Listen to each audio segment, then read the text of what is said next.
আসসালামু আলাইকুম, কেমন আছেন আপনারা সবাই? আশা করি অনেক অনেক ভালো আছেন। তো আজকে খাসি মাংস পাক করতেছি। কোরবানিতে আমরা যে মাংসটা খাই, সাধারণত গরু, কেউ খাসি, কেউ উট, কেউ দুম্বা দেন।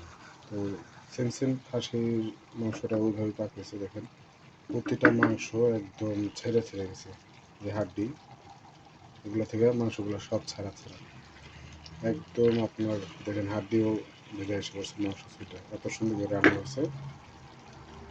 তো অনেকটা সময় লাগছে রান্নাতে। দেখেন প্রতিটা মাংস এরকম ঝুরঝুরে হয়ে গেছে, দেখেন কত সুন্দর।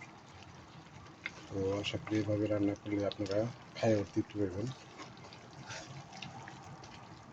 রান্নাটা আমি অনেক সময় নিছি। এটা সিদ্ধ করতে হয়েছে ময় মশলা দিয়া, তেল দিয়া, তারপরে আলাদা করে মশলা কষাইতে হয়েছে, তারপরে আবার এটার মশলা দিয়ে কষাইয়া ধীরে ধীরে পাক করতে ডিম আছে।